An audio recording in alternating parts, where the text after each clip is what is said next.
Welcome to the Caribbean Cricket Podcast, your one-stop shop for all things West Indies cricket. By the fans, for the fans.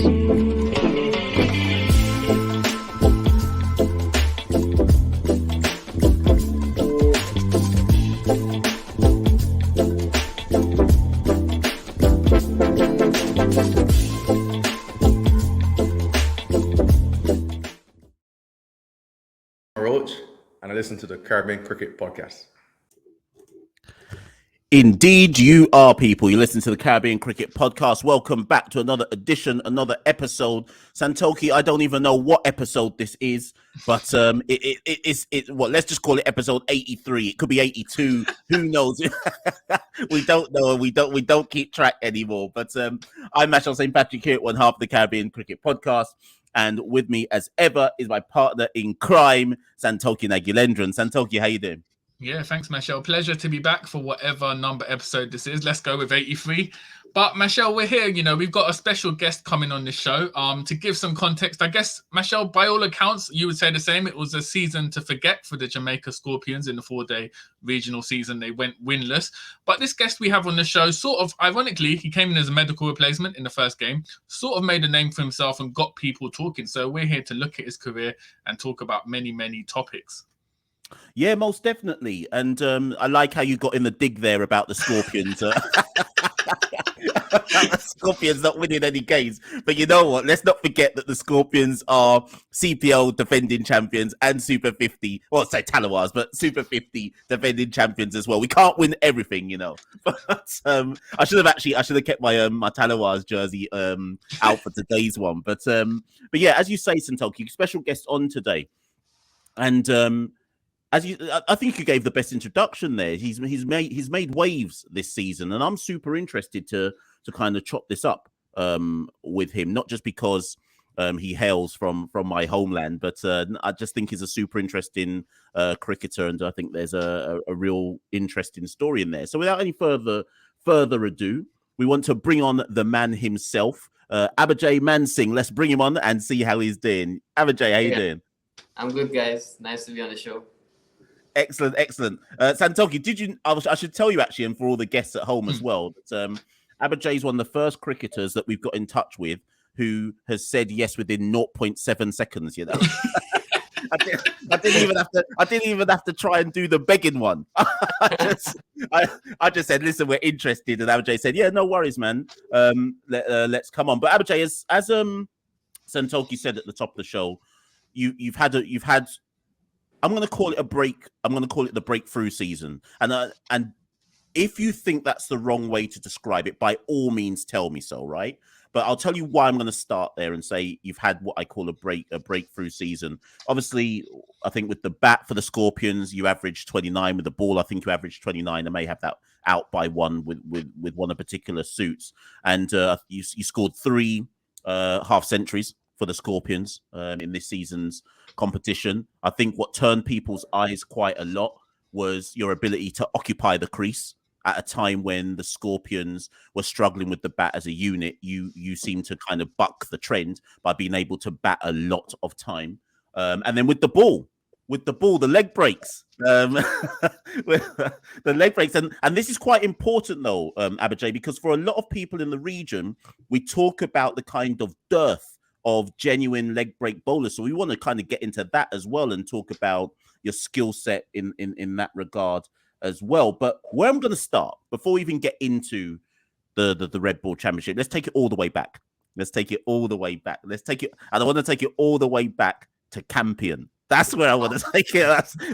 That's where I want to take it back to. My brother went to Campion. He's about, maybe 4 to 5 years older than you.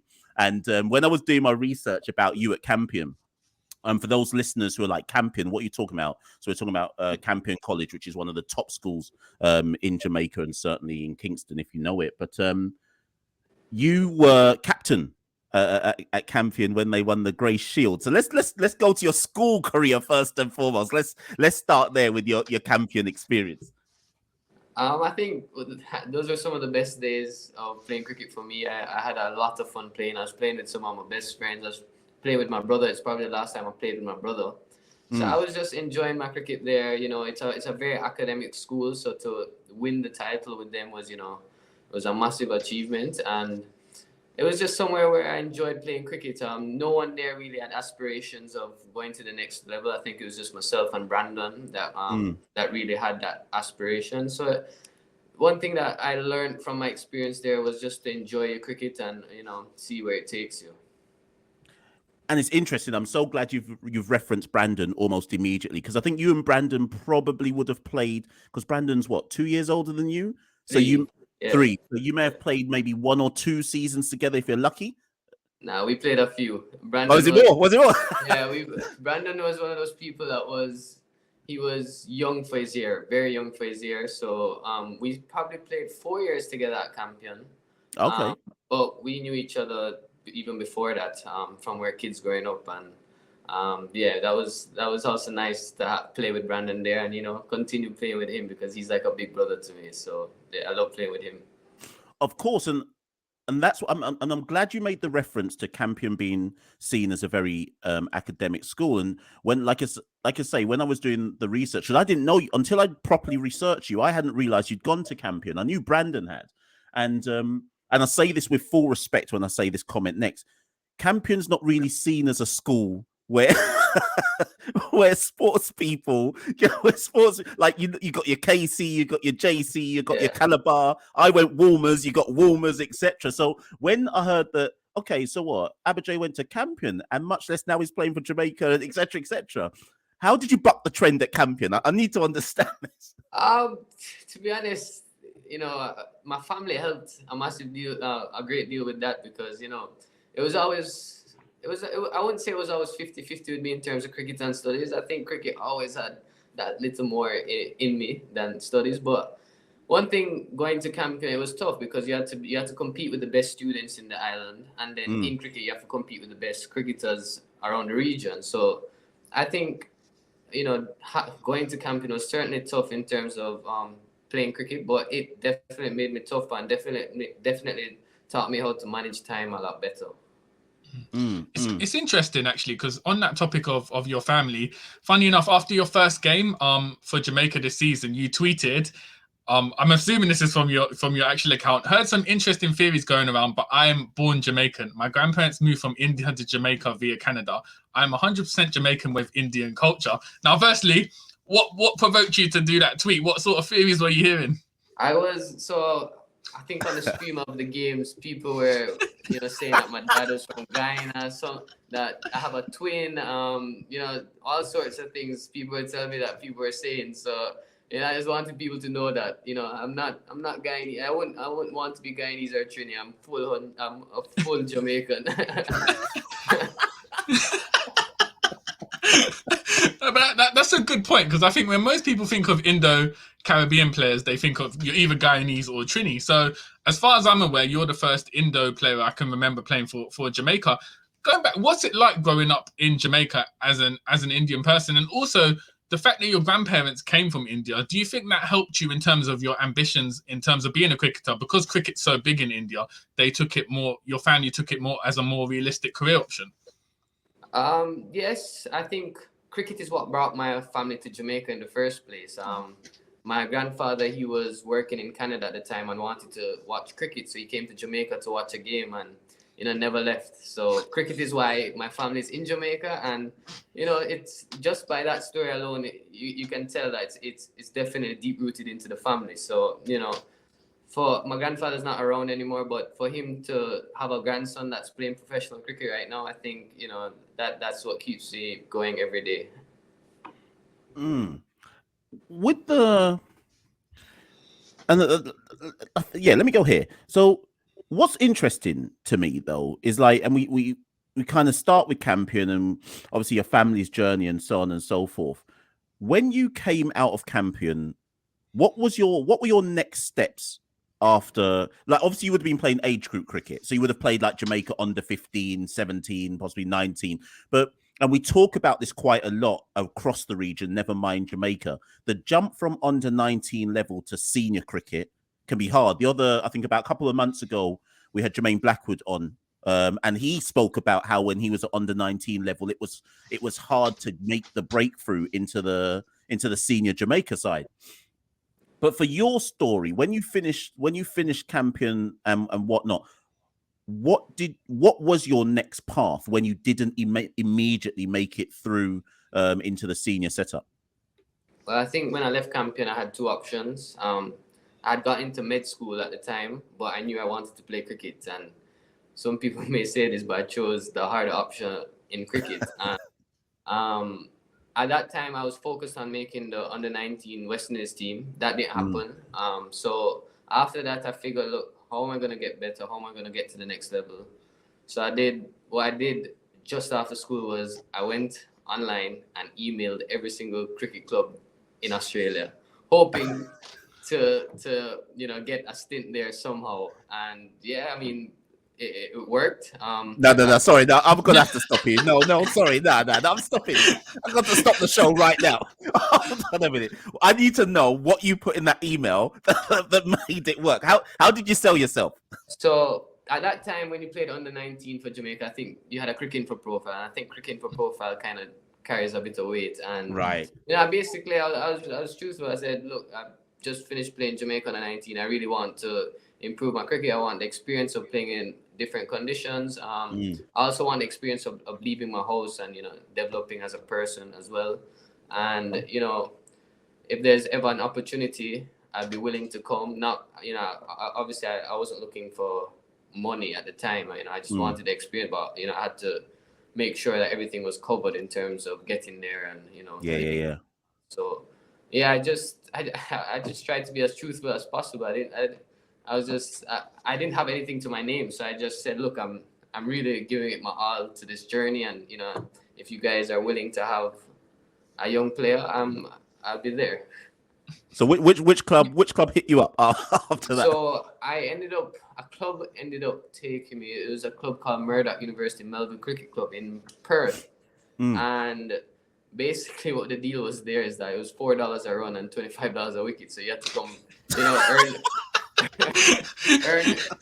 earn your way there. And then I think I used to do a bit of umpiring and coaching on the side, and but that was a great experience going there as an 18-year-old on my own on the other side of the world. There's no Jamaicans there, there was hardly any West Indians there, and a bit of racism there as well. So that toughened me up a lot. And then after that, I used a similar model to try get to go to England, which was a bit easier because there's a lot of connections between England and Jamaica. So I ended up going to England for 2 seasons after that, playing up in Durham, which was again a different experience. What was your club in Durham? What was the club there? The first year I played for a club called Eppleton Cricket Club. Yeah. And I was also involved with the Durham Academy at that time. And the second year I played with Washington Cricket Club, which they both play in the Northeast Premier League. And so that was a great experience, even being around the Durham Academy. At the time, even now, Stokes was very involved there, Scott Borthwick, a few of these guys. Gareth Breeze was very instrumental. Yes, of course, yes, yeah. Jamaican. So he was a massive help getting me there, and also, I think I lived with him 1 year there as well. So I owe a lot to him.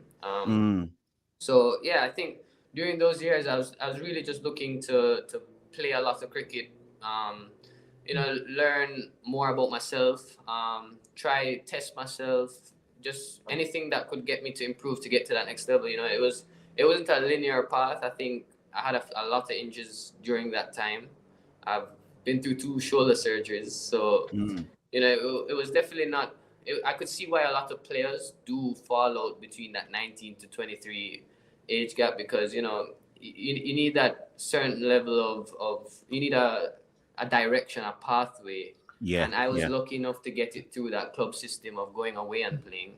And I hope that a lot of players, take that opportunity. I know a lot of people going to America now, but I hope people take that opportunity of going and learning their craft. Santoki, 1 second, just before you come in, I just want to check something. But Abhijai, when you were doing all of this kind of trekking around, how was that limiting, or was it limiting your ability to be noticed in Jamaica? Because would it not have been a case of out of sight, out of mind? Even if you came back to play bits of club cricket here and there, I think Melbourne's the club you play for, is it not? It is, but initially I was playing for Kingston Cricket Club, and then right. 2 years ago I switched to Melbourne. So was there a case of out of sight, out of mind for you because you weren't necessarily playing in Jamaica a lot? Yeah, I mean, I had to make that decision, but at the end of the day, I was trying to make a decision what I thought was best in my improvement. I knew realistically it was very hard for me to come straight out to age group cricket and go play for Jamaica. Yeah. And if I sit around just playing 2 months of cricket in Jamaica, where I could be playing 6 to 8 months between England and Australia, then, you know, I think for me at that time, that was a no-brainer. And I didn't mind being out of mind, out of sight. At the time, it definitely hurt because I wasn't involved in, you know, the Jamaica setup or anything. And, you know, but looking back, I think those years away definitely did more for me than if I probably stayed and just played 2 months of cricket for the year. Right. Yeah. Sorry, Santoki. Yeah, I was going to say, so just going back there, when you were, for instance, when you were playing in Australia, $4 a run, you're thinking, if I don't score runs, I'm not going to get any dinner tonight. You know, so it's a big struggle. Did it ever cross your mind at any point during that time in Australia or England that, you know, I might not make it as a cricketer, or were you full determined to like go on and eventually get back to Jamaica? I was fully determined. I think the only time I really doubted if I'd make it as a cricketer was when just the day before I made my first class debut. I think that was the first time I had doubts whether I'd make it as a professional cricketer, because I wasn't supposed to play that first game, and if I didn't play that first game, I probably would have not played the second, and then, you know, there was a break after the second game, and I probably would have been dropped out of the squad. And you know, after all the years of effort, I was starting to think maybe, you know, I think the time is coming where I probably have to look for other avenues. But it sounds crazy, but it's only until recently where I had that thought, and obviously that thought is now gone. But at that time, back then, I never had that thought. So how long was it after coming? So what year did you leave England to come back to the Caribbean? I think it was 2018. Okay, so 2019, I think you played one game in the Super 50 for CCC. So how did that sort of opportunity arise? So I'm still going to university online. Throughout all my travels, I was doing an online degree. I figured that was the best way to still do some school while I'm playing. So I go to an online school. I also have a Canadian passport. So of course, I went to an online university in Canada. It was online before COVID, so nothing's changed. And then through that, I ended up going to CCC trials and making CCC's team. And then on my debut, I dislocated my shoulder, and, you know, I think I made 14 not out in that game against Barbados. We won, and, you know, I was ruled out for the rest of the tournament, and, you know, my shoulders came back to bite me again. It's interesting, yeah, because I think you opened in that game for CCC, and then by the time you'd played again in the Super 50 for CCC in 2022, you were batting further down the order. Was that just a coaching decision, or was it because you put more focus on the leg spin? How did it vary so much in between the years? I was batting 10 and 11, but it wasn't in my hands. Let's put it that way. Yeah, because that's quite interesting. Because for Jamaica this season just gone, what would you were batting 5? No, you were batting 6. Okay, I think you might have batted 5, 1 or 2, or between 5 and 6 in essence through the competition, and that leads to the obvious question: what's your strongest suit? Is it the leg spin or is it the batting? I like to say I'm an all-rounder. The moment I label myself as a batting all-rounder or bowling all-rounder, my mind subconsciously like focuses on one more than the other. And I want to give my best at both. So I always look at myself just as an all-rounder, because that way I can give my full focus to both, and I don't look at one and the other. So, you know, I don't have a preference, but I give my all to both. Who got you into leg spin? And because this is intriguing, because when we talk leg spin bowlers in the Caribbean, right, in terms of current leg spin bowlers, is Imran Khan, Hayden Walsh, Yannick Correa, and you. I don't know. So, what was your, of all the things to bowl, there must be a story behind how you ended up bowling leg spin, surely. So, you know, when you're young, your fingers aren't fully developed, so you can't really bowl off spin because you can't grip the ball. So all youngsters end up bowling leg spin when they're young, and that's how I started bowling leg spin. And I think at that time, I don't know how I had the wisdom at that age. I just looked around and I thought, where's the market gap? And I was like, well, I don't see anyone bowling leg spin, so might as well, this is my chance to do something different and stand out. And I think that's what drove my leg spin just year after year, just knowing that, it's obviously hard when you're the only one bowling because you don't have anyone to kind of bounce ideas off of when you're growing up. But that idea of being different, I think that also ties into the Indo-Jamaican side of me, my leg spin, the way I bat. That idea of just being different and being me drove my leg spin through the years. Have you had any? Sorry, go on, Santoki. Sorry. No, I was going to say, just saying, what in terms of cricketers who you would have watched for inspiration. Obviously, you would have had Samuel Badgery in the Caribbean. Globally, sort of, what leg spinners were you looking at to try and emulate or take tips off? While growing up, or no? While growing up. To be honest, Amit Mishra. It sounds weird. He was one of them. To be honest, I didn't really have any hero in terms of leg spin growing up. I think now when I'm older, I look at players and kind of take a bit of it. I like watching Chahal right now. I think over the years up till recently, I liked watching Lamichhane from Nepal because we had a similar build and a similar look, and I thought that I kind of tried to model myself off of him. But yeah, I think I didn't really have that person growing up. I think because Bishu was playing for West Indies at the time, so you kind of looked at Bishu and took a few things from him, but I didn't really have that one leg spinner there that I looked up to and I tried to be. So how do you? Obviously, within the Scorpion setup, I think Nikita Miller is in the Scorpion setup. Now, I'm not saying he's a leg spin bowler, but have you had the opportunity on your travels to have anyone help you hone your craft around leg spin? Because like you say, within the region itself, it's not like there's many specialist leg spin bowlers. I don't know what the coaching is like in the region leg spin. So have you thought about, or have you had the opportunity to go and develop the craft further? Yeah, so last year I actually went to India to an academy for about 3 months, where I went there and they had a lot of leg spin expertise there, and I learned so much about leg spin. And I think you're probably seeing the improvements on my leg spin thanks to them. And I'm actually going there again for a couple months. I was going to ask if you're going back. I thought you must be, yeah. Yeah, but in terms of in the Caribbean, I think my journey of leg spin recently, it's been nice working with Nikita because he has a very good spinner's brain, and he's also trying to learn leg spin. So we have great conversations with regards to leg spin. We talk to each other every day at training about what works, what doesn't work, what I can do, what he thinks. So we're both on this journey together. He as a coach, me as a player, and I really enjoy it. And then I try to talk to as many leg spinners as possible. So I spend a lot of time talking to Bulai in Jamaica. I try to reach out. Of course about Bulai, yeah. I try to reach out to Imran Khan. He's also a massive help to me. After the game against Trinidad, I think the rain started falling, and we just stood there in the rain just talking leg spin for about half an hour.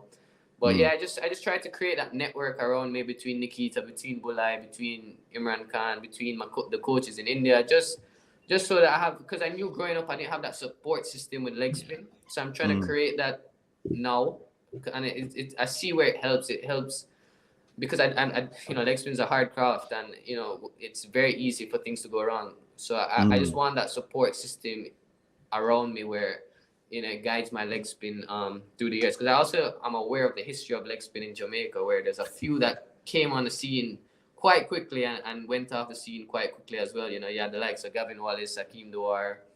There's a few more that I can't think of on the top of my head, but I'm trying to break that trend. So we've looked at your bowling. In terms of your batting, Michelle alluded to it earlier. Your application was what really impressed people for Jamaica this season. So in your first match, 56 of 177 balls. Then in the second innings, you hit 62 of 208 balls. Now, in the region, this is something people have criticised, the batters' inability to sort of apply themselves and soak up the balls.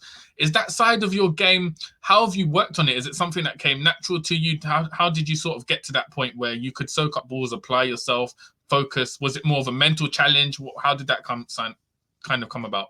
I think it's been a journey to this point in terms of growing up with the style of play I did in Jamaica. Everyone here tends to be more aggressive, and when I saw that around me, I would try to be more like that as well, because that's what I would see people being successful with, and that's what. But recently I started realizing I have to be true to myself, true to my strengths, and going to India last year definitely helped with that, because I saw a lot of players that look and bat like me, and in fact, I was lucky enough to have a conversation with Rahul Dravid last year while playing in India, and that conversation kind of changed how I construct an innings, because I asked him what does he think about when he bats, and he just says my breath. And ever since he told me that the only thing I think about when I'm batting is my breath, and that kind of just allows me to just be in the moment, just bat long. There's no such thing as pressure. Pressure is only created in your mind, and so I think those just the mental game of batting is what makes you bat long. And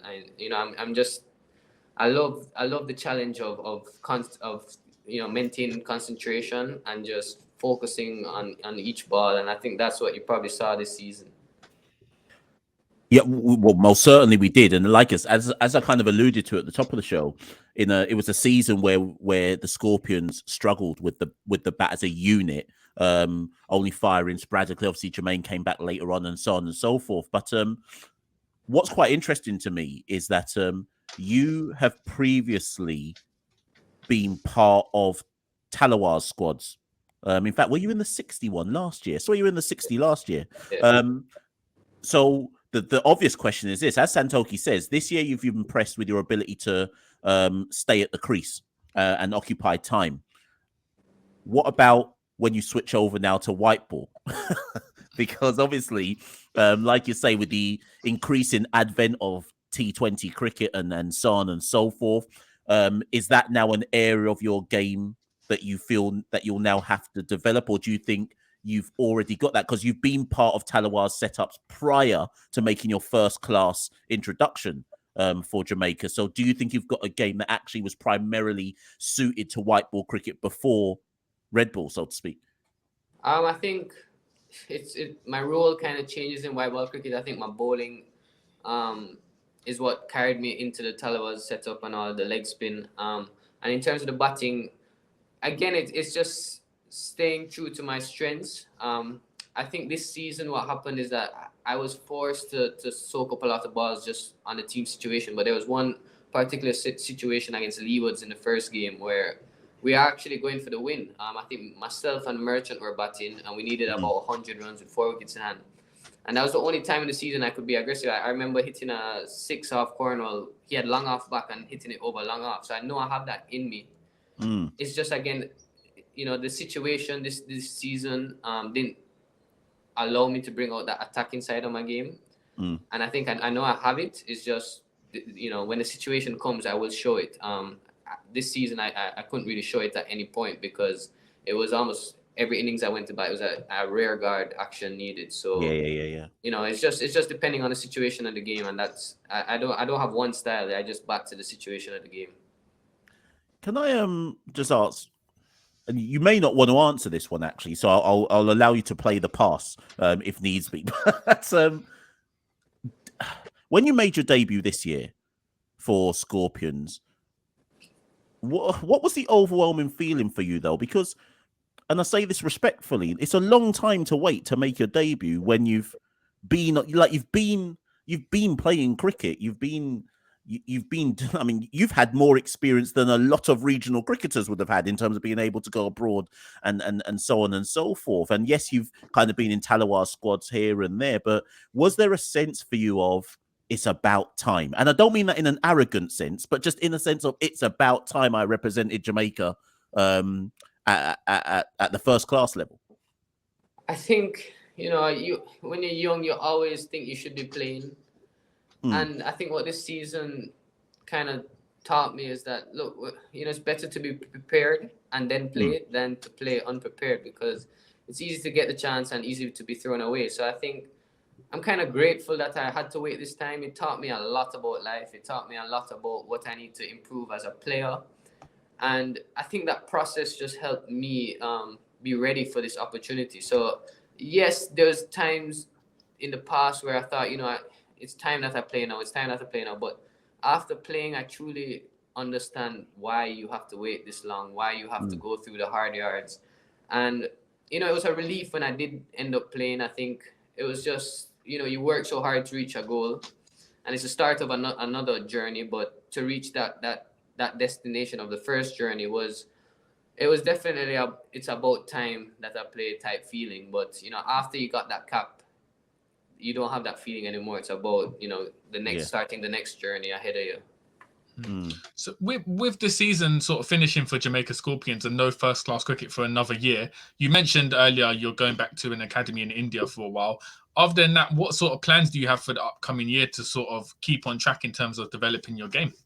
So I'm going to India for a couple months, and then I'm back to make myself available for the local cricket season here. I think we have a few club tournaments coming up in the summer, so I'm gonna play that. But I don't know what's coming up in the future. I just have to make sure that I focus on getting better each day. I know CPL is coming up, Super 50. I don't have any control on if I'm there or not. All I can control is getting better, and that's all that I have on the horizon right now. So what are you saying? No emails getting sent out? I have an agent, so that's their side of things. My side of things is just to train every day and get better. So actually, speaking of that, so because a lot of people who listen to Caribbean Cricket Podcast often ask us about the kind of regional setup and the day by day, etc. So until obviously you go to India and come back and so on and so forth, what is your day to day like? Do you just go into Melbourne and use their facilities, or is it a gym thing? Like, as a professional cricketer, what's your kind of routine till you go off and do what you do?